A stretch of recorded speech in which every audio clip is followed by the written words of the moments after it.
Hi, I'm Ron Nutter, and welcome to another edition of Tech Bites with Ron Nutter. In this YouTube video, I'm going to show you three things, not one, not two, but three things you can do to protect your smartphone, even if you're not using it with your smart home. That starts now.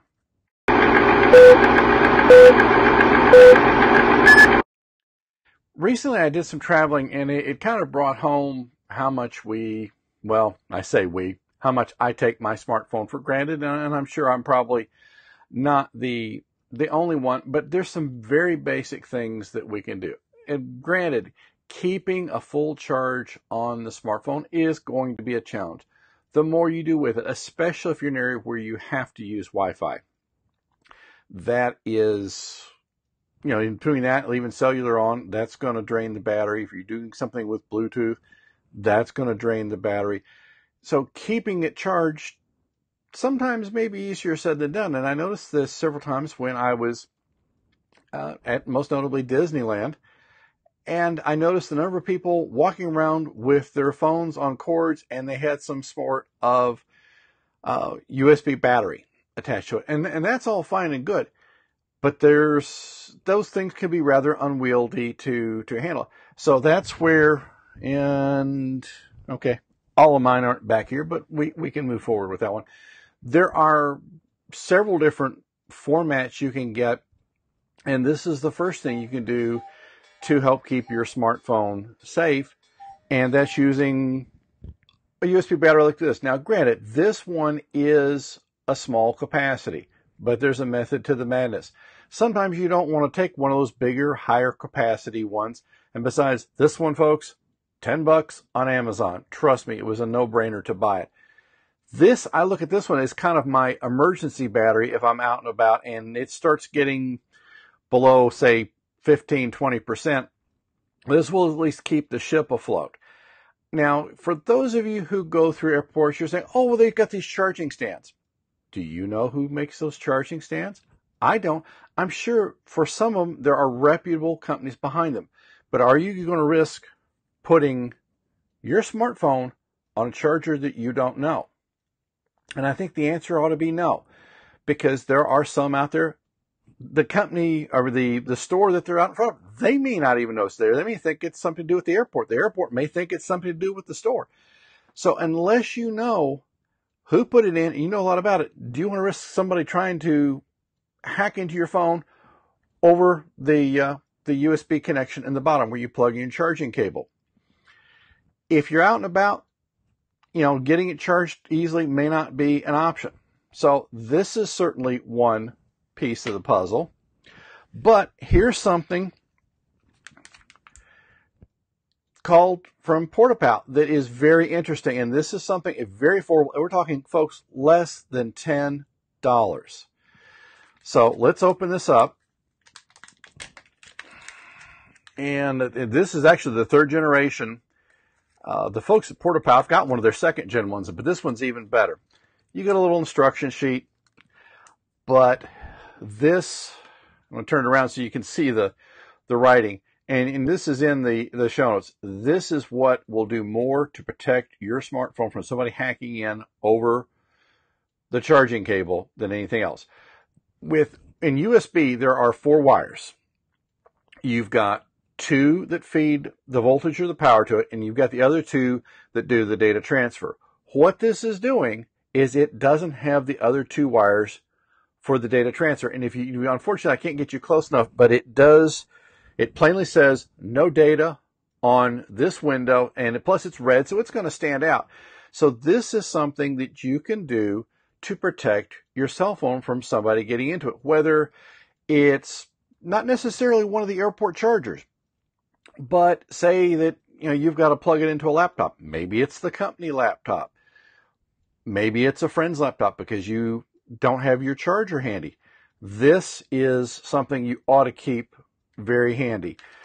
And the folks at PortaPow made it very easy. They send this little I'm trying to turn here where you see it. This little cable, not cable, it's a little piece of string that they wired up. And so basically what you do is you take one part of it and let's see, well, you basically feed it through this little hole in the case, and let's see if we can thread the eye of the needle here. Okay, and then you can take, well, that's probably, no, that's not the right one. We want to go with the long one, and we'll see here in just a minute. So we'll feed that through, and then we'll loop this through here, and this will talk about threading a camel through the eye of a needle. So now you've got this on a nice little, well, leash. Now the other end, you do the same thing, but do it with your USB charging cable for the phone. That way, this is never far away. Let's face it, if you don't do that, you're probably going to lose one of these. And for less than $10, guys, I would get several of these. So you can just put this in the pouch, seal it up, and now this can be right on the end of the charging cable. And that's another thing. Use your own charging cable. And if you don't want to carry an extra device like this, and I've got a link in the show notes, there are cables that the folks at PortaPow have made that have this little USB blocking device built into the cable. I like the separate one because sometimes I carry several devices, and this also, because it being red, stands out. It's going to be easier to see. And with the way I have a tendency to change phones, I don't want to have to worry about not having the right cable with me. So this really is, it's a very good safety protection to have in place. Between that and a USB battery, you're going to go a long way from somebody hacking into it over the charging port. And it can be done. There is that potential. But even if not, if you get your phone fully patched, which also before you go on a trip, please make sure you have all the patches applied to not only the phone, but to any of the apps you use so that you're minimizing any potential risk.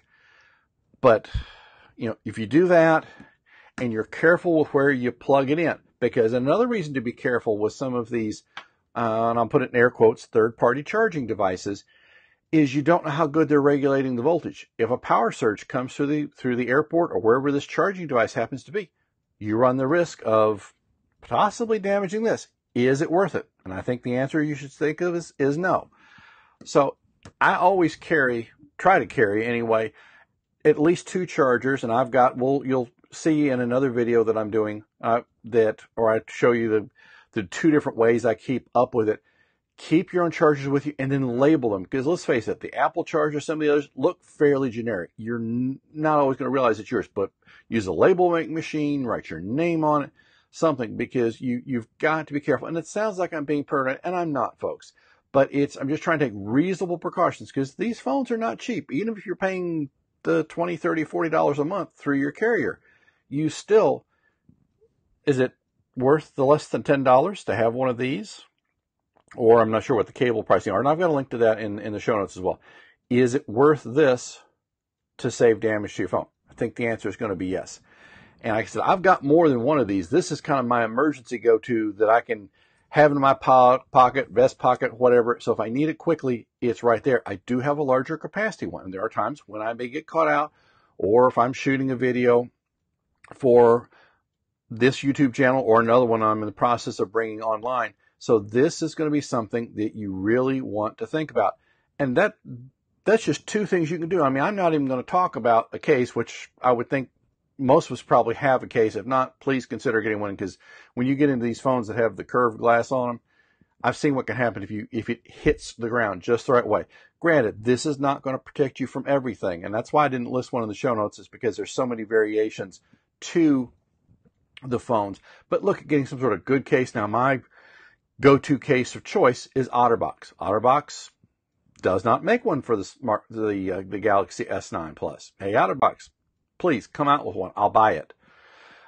But have a good case for it. But the main thing is to have a safe source of charging that is yours and that only you've had. And then if you have to go to another method of doing it, use something like this.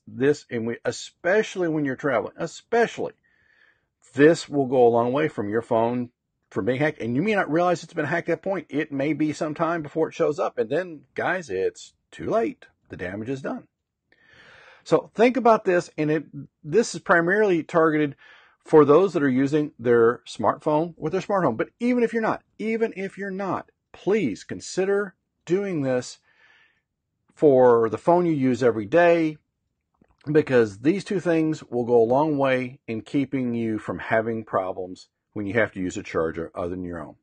I've got description in the show notes. Those are affiliate links.